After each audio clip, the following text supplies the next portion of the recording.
Okay, so editing for the story. This is the good stuff, right?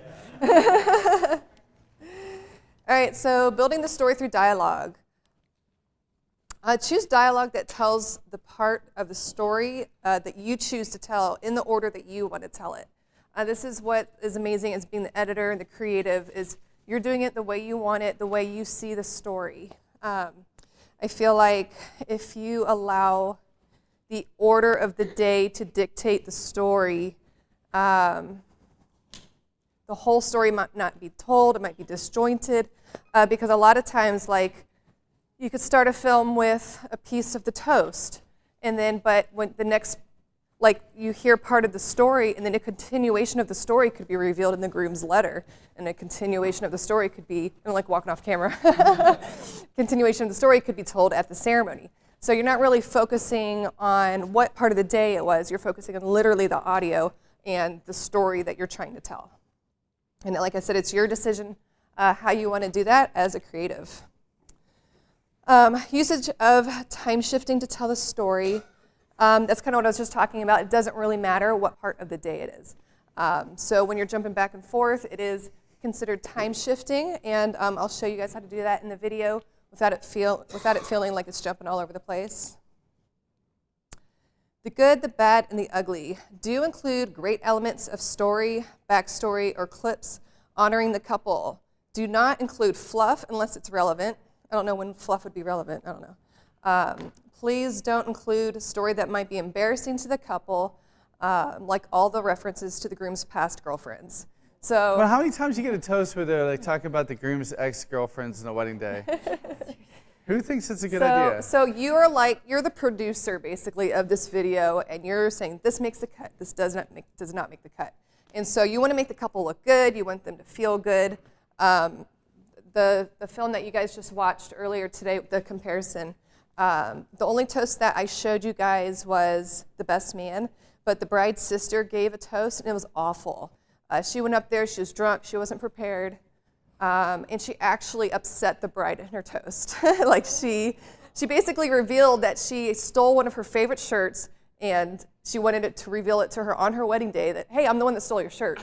And the bride was like, I cried for days because I lost that shirt. It's like an Alabama shirt or something really special to her. And I'm like, what is wrong with you? Okay, so I'm not gonna put that in there. She did not ask for her sister to be in there. So I wanted to make sure that honestly, it's okay if she doesn't even remember that toast. So I wanna make her feel good through her wedding film. Building the story through visual storytelling. Video editing is about finding the best of the best, removing distractions, and creating the reality you wish to create. I feel like a lot of the times, or I would say most of the times with our films, we're able to make the wedding day look better than it actually was. You're getting rid of the chaos, you're getting rid of even just a dirty room and distractions that way. You're making everything look really clean and peaceful. The part about the best of the best is, and I might have this later on, but especially having a history of doing some photography, you'd be surprised if you haven't done photography. When you're going through your photos, you discard a lot of photos, and you're only showing them the best of what you want them to see. So it's the same with video editing. You're going to discard a lot of footage, and in the creative edit, you're going to only show them the best of the best. As wedding videographers, our job is to create emotionally engaging films by building momentum with beautiful imagery that is meaningful to your couple. And I came up with this because I feel like if you follow this sentence, like every time you have to make a decision in your edit, you're headed in the right direction. If it's beautiful imagery, you're building momentum, it's meaningful to the couple. If it's not those things, if it's not meaningful, or you're not building momentum, it's not emotionally engaging, then you can be sure it's kind of falling flat. You might need to reevaluate the shots you're using, the story that you're telling, and it all should be building towards something that is meaningful for the couple. When editing, your goal is to put together the sequences you already thought out when you filmed. So like when we talked about, specifically in the posing, when I say you're like getting different shots, wide shots and close-up shots from different angles, That is all because I have the edit in mind, and I know how it's going to edit together, and I'm creating a little visual sequence. We do that all through the whole day, through preparations, through even pre-ceremony B-roll. Like when people are arriving, we're showing the scene. We'll do a wide shot of people walking in. I'm not breathing again. Isn't Kaye doing a great job, everyone? I am not a public speaker. Like so, we try to do like a wide shot to show the scene, but then also medium and tight shots to show the details. And so all of that sequences together. If you find yourself not doing enough wide shots, I feel like when I see films that are all medium and tight shots, I actually don't see, I feel like I'm blinded. I feel like I'm watching a wedding like this and I can't see the scene, what the guests are experiencing. So we do a lot of those with the Ronin on the gimbal with a wide lens. But also the opposite of that is films that are too many wide shots. And for me, what happens with those films is they don't feel intimate because they don't really draw you into kind of like the action that's happening. Mm-hmm. You really need all of them, wide, medium, tight. So I think we already said this. The good, bad, and ugly do include the beautiful shots. Don't include, this is, okay, I see. I think John wrote this part, so. Do include the beautiful shots. Don't include the average, barely composed shots. Please don't include unflattering shots. I think like RBF? Don't include RBF. Don't include RBF if the bride is like an intense conversation. She doesn't need to be looking intense in her film. If she has a double chin, don't put it in there. If it's not a good flattering shot of her belly, don't put it in there. You might not be asked for a re-edit, but I don't know. I think potential clients will even see that. Real quick though, guys, just about the whole don't include the average shots. If you're looking at your films, do an honest assessment of the films you're doing. If you're offering like longer films, let's say you're offering 12 or 15 minute long films, and you're finding yourself, you're burning through your best shots in 6 minutes, and you have 6 minutes of amazing shots and 6 minutes of like okay shots. They're still good enough for the film, but think about, instead of just creating longer films, maybe bring your film lengths down to only be including the best of the shots. Making it tight. Making it tight, and you might actually find out that it's more desirable to put out a better 6 minute than an average 12 minute. And just putting out that better 6 minute film will actually allow you to increase the bookings you get and get better bookings as well. So do an honest assessment about the films you're producing, figure out what would be the perfect length based upon a film to create based upon the amount of great footage that you get. What about this? Doesn't the story play a part into that? That we kind of tell the story and it needs that extra 30 seconds, let's say, but you don't have the shots. I mean, you can find other shots. I mean, I'm sure you could do something, but I mean, this is part of the growth or growing process to making sure, if you're not getting those shots you need to figure out how to get those shots. If you're talking about like the toast and stuff like that, to actually visually see the people that you're talking about. Obviously you need to step up your lighting game to get those types of shots. It's more about like, if you're creating like, if you have like a 6 minute long film, but you only have or a 10 minute long film, but you only have like 2 to 3 minutes of story, and you just got a lot of shots of just like generic shots of like the venue or decor or something, tighten it down to like a 6 minute. It's such a better film.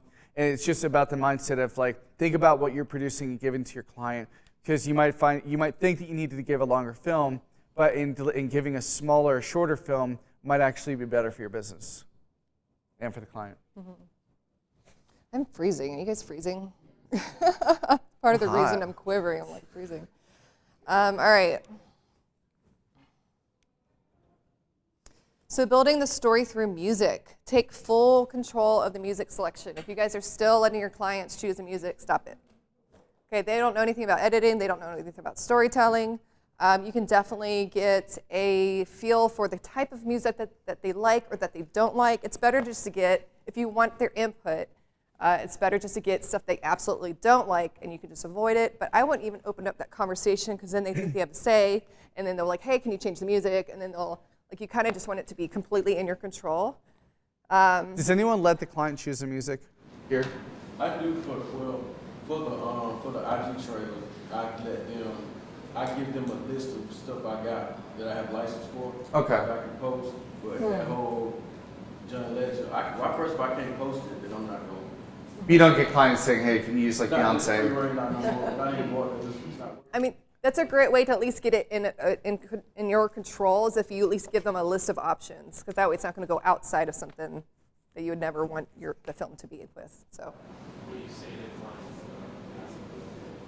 I mean, John's usually the one talking to them, but he asks them to trust us, that we are building their story. We're going to pick a song that it matches the vibe of the wedding, that we feel like matches the energy of the wedding, and our creative freedom in that process will really let the film come alive.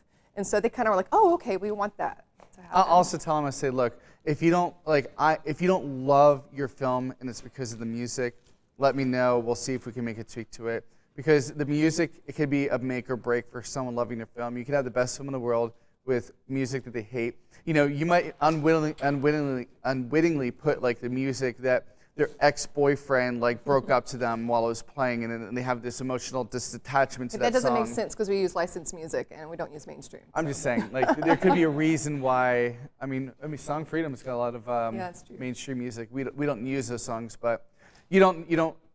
A simple song fix could be the difference between them not liking the film and loving it. Yeah, we have had some music request change requests recently. In both, we had 2 recently, and both were for the reception. I can't remember the first one, but the second one, she wanted something more like club jumping beat, kind of more party. I think I might have been a little bit too, kind of, I don't know. I was probably like, I don't know. It wasn't big enough for her, so I had to find bigger music. And then when I do that, I feel like I'm trying to match the dancing. If they're all just kind of like doing this anyways, I'm like, I'm not going to, but if people who are dancing, they're jumping in the air, that's going to be different music than people who are, so I try to match the energy of the reception. But choose music that has a complementary feel for the emotions that you're going for. Kind of like I said, I want to match what I feel the mood is, but also I want to create a mood. So if I want it to be a romantic film, I'm going to be choosing more slower romantic music. If it needs to be more fun and peppy or folky, then I'm creating the mood of the film. But at the same time, I'm really kind of trying to match what I feel like the film is asking for, like what the day was asking for. And sometimes when watching your final edit, the whole edit seems to fall flat. For us, this typically means that we selected the wrong music. New music will add life that was missing from the final edit. So John and I at the end, so I'll edit the whole thing, I'll finalize everything. John will come in and watch it with me.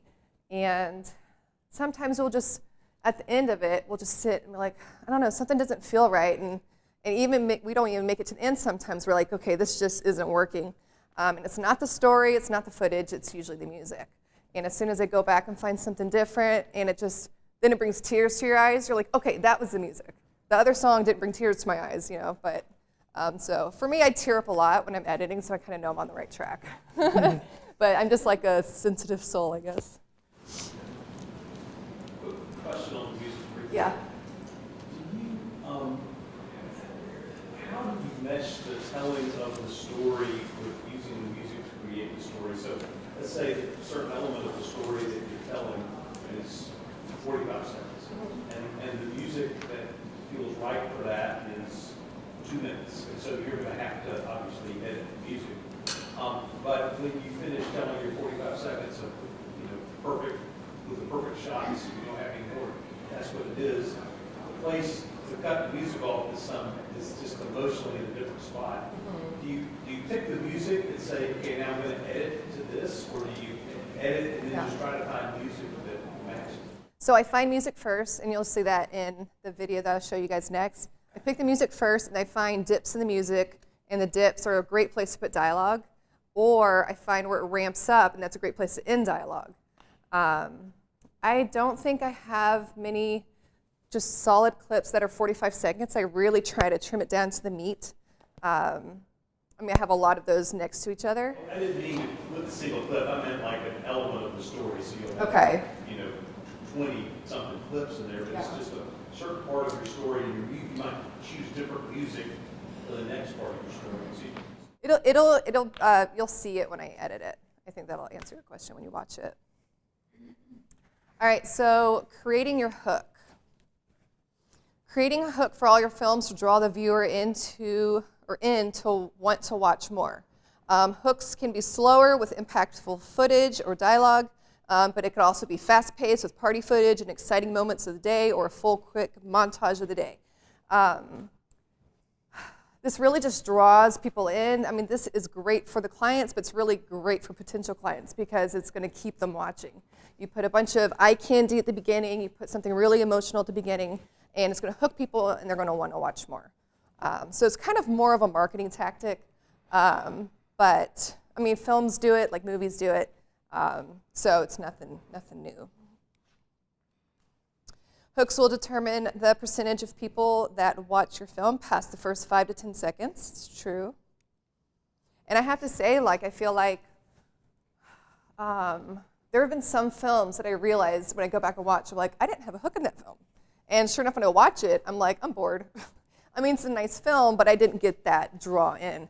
So just going back like a few months, I feel like there were a few films that I did not do a hook. One more thing about the hook, guys. If you are going after like YouTube, the hook is for your cold audience. You know, your warm audience is going to be the bride or your clients, the client's family, the client's friend. They will watch the film regardless, and they will love the film probably regardless.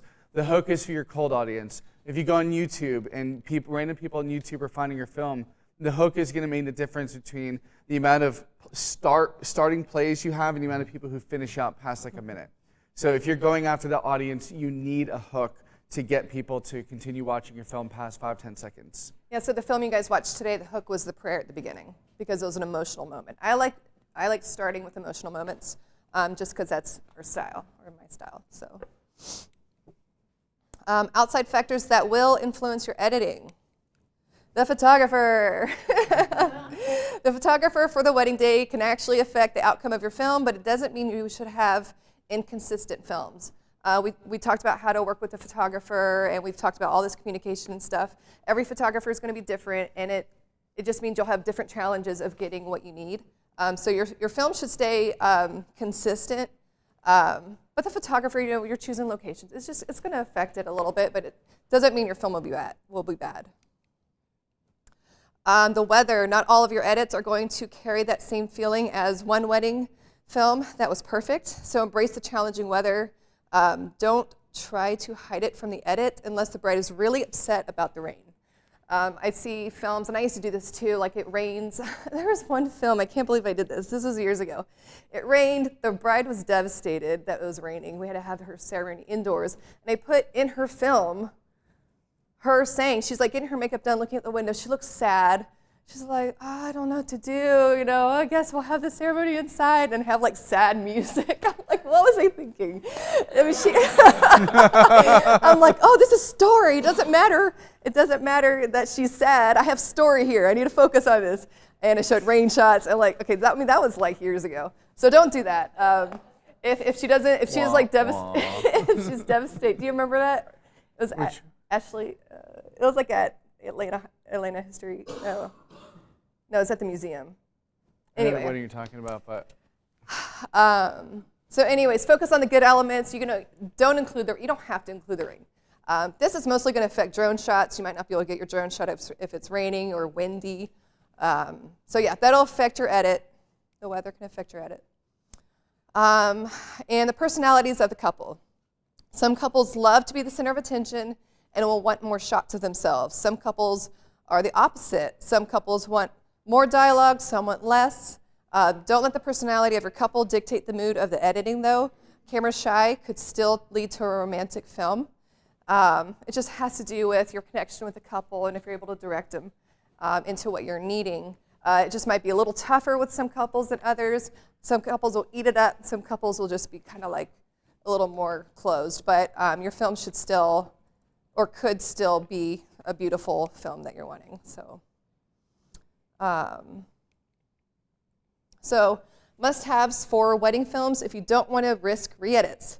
Make sure you get key family members. Don't leave out mom, don't leave out dad. If they're grandparents, try to get a shot of the grandparents on the dance floor. You need bride or groom parents. You know, if they're siblings. The thing is, it's pretty easy to spot family members. They have corsages on, they have sparkly dresses on, and the siblings are usually in the bridal party. So it's usually not hard to include everybody. And guys, if nothing else, get the person who paid for the film in the film. That's an uncomfortable phone call if you've never had one.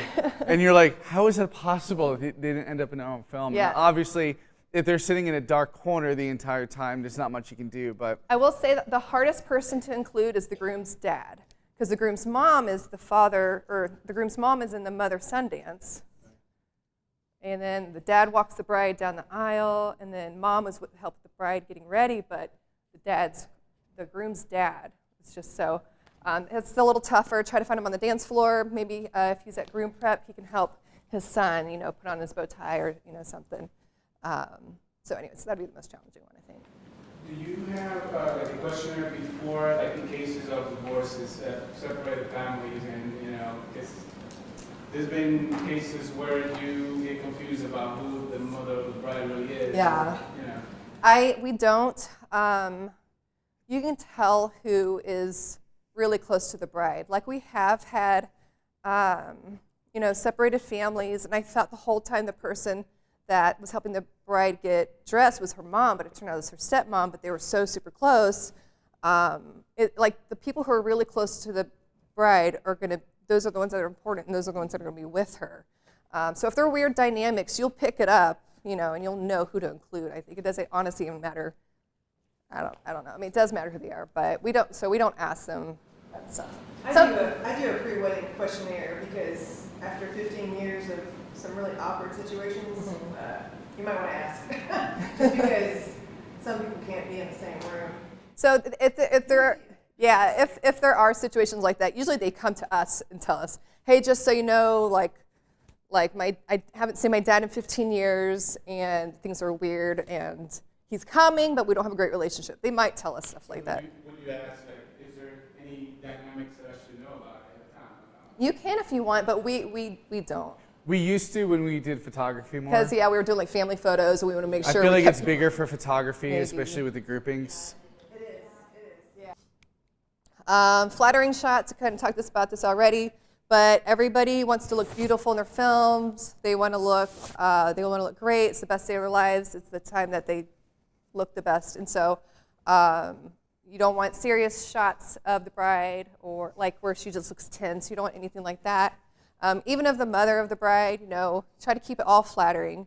Trying to think of things other than, like even guests, you know, getting shots of guests walking in. If there's just like an uncomfortable moment, I follow people in a lot because that's how I show the scene and how to like help see what the guests are kind of experiencing.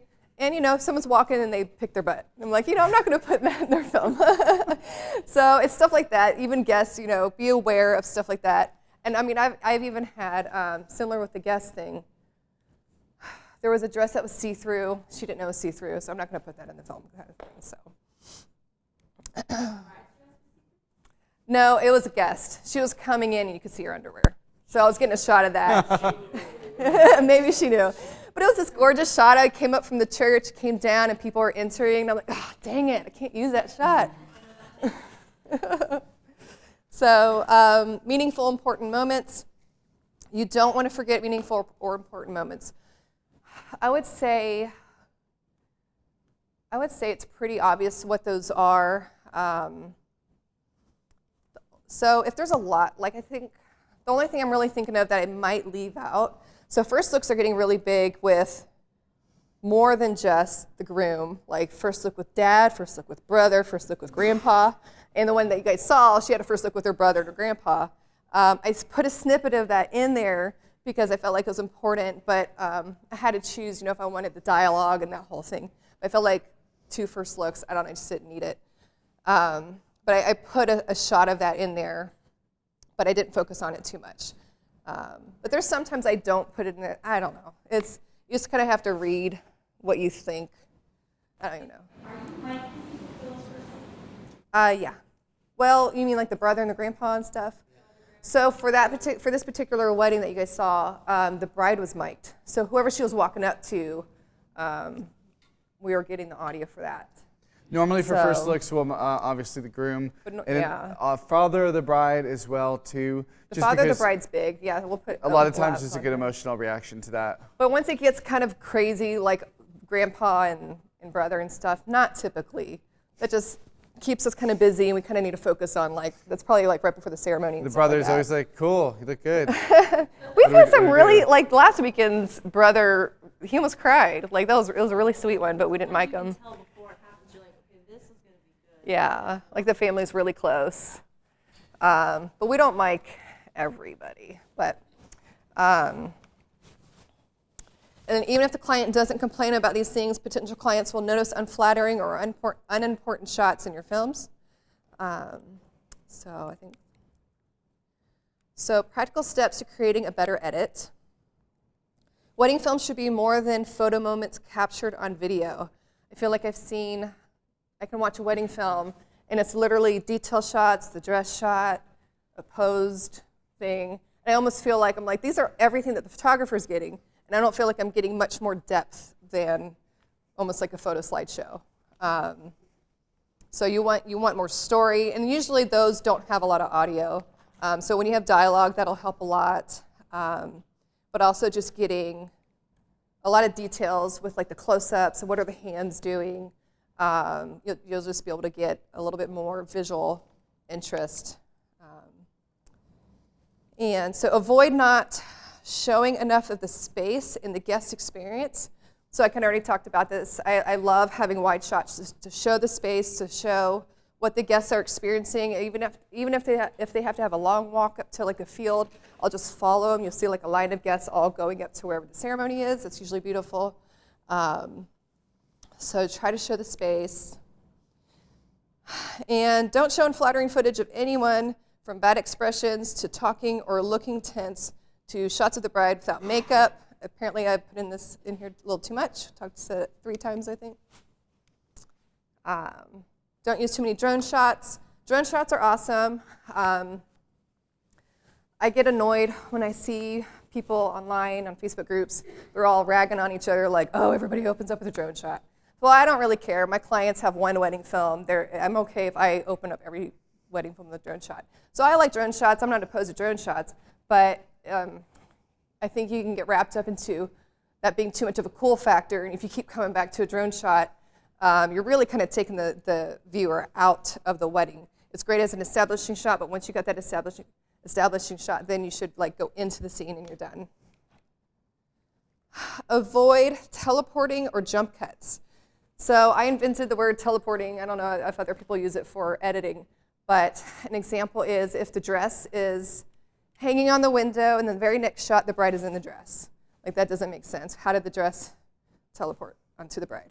And that's also kind of a jump cut, but a jump cut would also be the bride in just 2 different moments, or even if it was a similar shot, but it was different. You'll see in the editing portion next that like how I separate these with other footage so that you're not having teleporting moments or jump cuts. How do you distinguish that from time shifting? That's part of time shifting. So Teleport? No, not teleporting. So the way you avoid the teleporting, because you're going to be putting in other parts of the day, and you'll come back to it. So that's kind of how like time shifting starts. Avoid the nobody came to the wedding shots, empty room shots where they don't belong. So many times I hear the officiant saying, we're gathered here today, and then you see an empty ceremony shot because it's like a detail or a room shot, and it looks like nobody's there. So that also applies to the reception. If you hear the toaster, but then you see an empty, it has to be like immediately next. If you see the toaster, then immediately next you see empty chairs. That's weird. You have to have kind of a montage of sequences in the middle. Then you can cut to an empty room. Then you cut away again. Then you come back to the toaster, and then it kind of makes sense. But if you cut from like a toaster to an empty room, it looks like no one's there. And Avoid too many distractions, visually in the background or shaky footage or bad audio. Just anything that could take you or the viewer out of watching the film, just take it out if you don't want anything distracting in your video. So be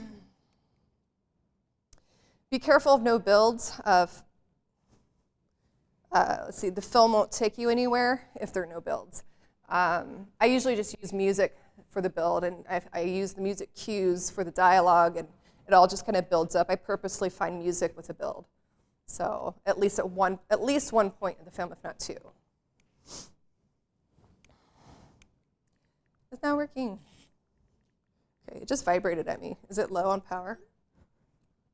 It worked, but it vibrated. It usually means it turns on. Okay. Watch out for improper time shifting, jumping around that doesn't make sense. I think time shifting can be confusing for a lot of people. And it's not just randomly put shots all over the film. It will tell a story. And I actually am still like a firm believer that time shifting is still somewhat sequential. But you're just jumping around in order. You're like weaving in different moments of the day, but all the moments are in order. You'll see that in the edit that I do. Do you guys know what she means by time shifting? Are you guys all familiar with it? And if you don't know, please raise your hand. We'd love to kind of like explain it for you a little bit. Time shifting is just a method of storytelling that you're kind of like, have you ever watched a movie where you're watching a movie, but then it kind of like shows some of the backstory, then it kind of shows something else, it's jumping before. Time shifting is when you kind of establish a present time that your film is occurring. In any film, there's a present. There's when the story is happening at that given time. Time shifting is just when you're jumping out of that storyline's present, going somewhere else. You know, going back for backstory. Maybe you're going to like 5 different parts of that character's backstory to show different things. When Kaye is teaching time shifting, what you guys are actually going to see that it looks random, but time shifting for Kaye is actually kind of like running 2 or 3 parallel timelines and like cutting between them. And so it's almost like you have 3 different timelines that are just cutting between. Different parts of the day, and different woven parts in of the day. together. Yeah. So you can actually see that it's very methodical, and there's actually a lot of... it's simple. Yeah. Once you We'll see get there, it, though. it'll be really simple. Don't use too many portraits. It's not well rounded with other footage. I love films that are just beautiful and all eye candy, but then you don't really see the real moments of the day. You don't see the space, the venue. And I mean, that's really all I have to say about that. We really like to have our films feel like a full experience when people are watching it, so that they can see what the whole day was like. Too many portraits will just, it'll be all eye candy, but it won't show that well-rounded video. And remember to work with sequencing, which I talked about earlier, with the different shots that you can piece together to make a little mini stories with your edits. It'll build together. And don't use back shots during dancing shots. Always show their faces. This is something that bothers me. On the dance floor, I always make sure the shots that make the film, you see the face or the profile. If you see the back of a head or a lot of, even if like I'm further back and I see the dance floor, if I just see a lot of backs standing there, I'm not going to use that shot. I want to see faces or movement or interaction with dancing shots. And for like formal dances too, John will be on the Ronin. And so I think you do this. I mean, I don't know if you do random movements, but when they face him, finally that's when the shot starts. But when they both have their backs, honestly, he could rest. And then when they face again, then do, because I'm not going to show the back of the bride and the groom, or how. Unless sometimes there's a reason. Like maybe what you're showing is really the band, but you want to see the people kind of like going like this to the band or well, something like that. Well, it's not like formal dance, but Sorry. I guess that makes sense for the party. So. Does he ever, like, sometimes the couple takes too long to turn, so you're afraid of some endings? Then move. Okay. Yeah. Okay. Yeah, we'll move. Any questions about that before we watch the video? When you're on the run during the formal dances, do you do rotations, or do you kind of stay in the same area, just do slight? What do you mean rotations? Like Like a big movement. Or a shot all over the floor, or you stay. I've done big rotations before. They can pay off big. Some of my favorite shots have been bigger rotations. I will only do it if I know that they're doing the full song and not a redacted version of the song. So do you ever have a couple that you style and tell the story about how they No, I'm not a fan of that style, but there's nothing wrong with that. You're talking about interviewing them on the like day on of the the wedding? day. Yeah, like everyone said, talk to like tell stories like the driver type of wedding setting. Yeah. It's not our style, but people are very successful at that. Do you guys use is Firefly y'all's preferred music? Or do y'all use I actually prefer Soundstripe. Soundstripe? Okay. Yeah. For music. Have you heard of Soundstripe? Yeah. Oh, okay. Yeah. That's what I prefer technically over Song Freedom, even though Song Freedom sponsored us today. We've actually been working with them because one of the biggest problems is that some of the search functions aren't quite helping us get the music we want, but they've been really great at kind of like working with us to try to better their site because they actually have a lot of great music. It's just hard to find sometimes. Song Freedom's hard to find songs. Like in Soundstripe, you can put like 10 different filters on, and Song Freedom you can only do like 3 or 4. So. Yeah, they do. But seriously, between the two of them, I mean, what does that cost you? Like $200 a year for like massive catalogs of music? I mean, MusicBed is a great source. It's They just have really good music. It's just expensive. really expensive. Yeah. Well, do they have a subscription now? Yeah. Okay.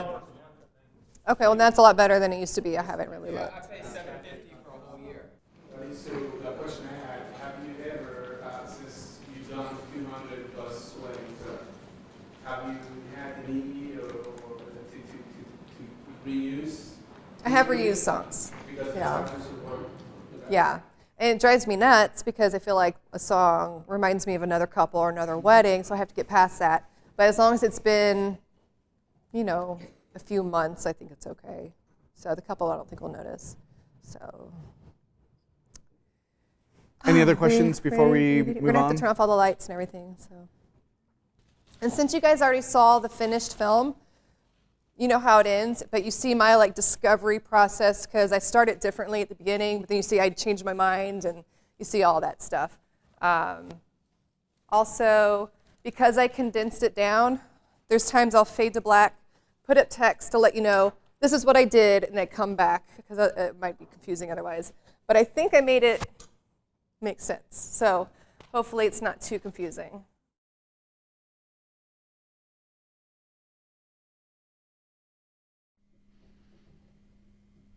Hey guys, this is Kaye with Jonathan and Kaye Wedding Films. This is the first video for our wedding film workshop in Atlanta. And so I'm just going to go straight into this edit here. So I have actually already culled all the footage. I didn't think you guys needed to see me culling footage. This is less of a technical how to edit and more about theory and more about just purpose behind the edit, how to choose, how to build a story and how to build just the B-roll that you have. So anyways, but I definitely want to show you how I organize my footage. And so we separate cameras between different cameras. Under bride prep is only me and John have a couple of things, and this isn't really anything I want to use, so I just actually went ahead and minimized it. But anyways, so let me just show you. This is all favorited, and so you can see the whole clip here. So if you use Final Cut X, this is totally familiar to you. If you use Adobe or another software, favoriting is just a quick way of culling your footage. So anything that's green is I selected an input and an output and hit F for favorite. And that just helps me get all the shots that may possibly make the film. And so after I go through and select all my favorite points, I can literally only look at the favorites. Okay, so it helps with organization. I don't see any of the garbage footage, which we have a lot of garbage footage in every wedding. It's just normal for us. I think it's normal for anybody. If you are familiar with wedding photography, we used to do a wedding photography too. You wouldn't believe